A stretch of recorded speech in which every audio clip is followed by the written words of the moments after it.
ABC ન્યૂઝમાં આપનું સ્વાગત છે। પાટણ જિલ્લા સહિત આસપાસના ગ્રામ્ય વિસ્તારોમાં ચાંદીપુરા વાયરસના સંભવિત ખતરાને લઈને લોકોમાં ચિંતા વધી રહી છે। ખાસ કરીને નાના બાળકો માટે આ વાયરસ ગંભીર સાબિત થઈ શકે તેવી આશંકાને ધ્યાનમાં રાખીને કમલીવાડા સીટના તાલુકા પંચાયત ડેલીગેટ ફુલેશભાઈ દેસાઈએ તાલુકા આરોગ્ય અધિકારી ડોક્ટર અલ્કેશ શાહિલને લેખિત રજૂઆત કરી તાત્કાલિક નિવારક પગલાં ભરવાની માંગ કરી છે। પાટણ જિલ્લા સહિત આસપાસના ગ્રામ્ય વિસ્તારોમાં ચાંદીપુરા વાયરસના સંભવિત ખતરાને લઈને લોકોમાં ચિંતા વધી રહી છે। ખાસ કરીને નાના બાળકો માટે આ વાયરસ ગંભીર સાબિત થઈ શકે તેવી આશંકાને ધ્યાનમાં રાખીને કમલીવાડા સીટના તાલુકા પંચાયત ડેલીગેટ ફુલેશભાઈ દેસાઈએ તાલુકા આરોગ્ય અધિકારી ડોક્ટર અલ્કેશ સોહેલને લેખિત રજૂઆત કરી તાત્કાલિક નિવારક પગલાં ભરવાની માંગ કરી છે।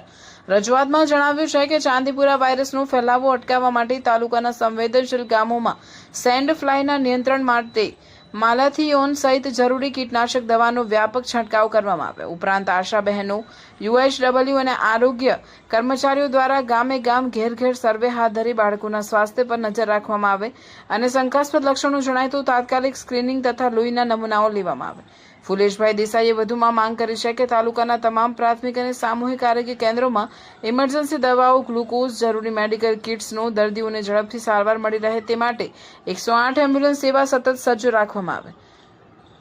તેમણે વાલીઓને પણ અપીલ કરી છે કે જો કોઈ બાળકને અચાનક સખત તાવ, ઉલટી, ઝાડા, આંચકી, બેભાન થવું અથવા અતિશય નબળાઈ જેવા લક્ષણો જોવા મળે તો ઘરગથ્થુ ઉપચારમાં સમય બગાડ્યા વિના તાત્કાલિક નજીકના સરકારી દવાખાને અથવા નિષ્ણાંત બાલ રોગ તબીબનો સંપર્ક કરવો। ફુલેશભાઈ દેસાઈએ આશા વ્યક્ત કરી છે કે તાલુકા આરોગ્ય વિભાગ આ રજૂઆતને ગંભીરતાથી લઈને કમલીવાડા સીટ સહિત સમગ્ર તાલુકામાં વહેલી તકે અસરકારક નિવારક કાર્યવાહી હાથ ધરશે જેથી બાળકોને ગ્રામ્ય વિસ્તારોના નાગરિકોના આરોગ્યનું રક્ષણ થઈ શકે। રિપોર્ટર વિપુલભાઈ ચૌધરી, રાધનપુર।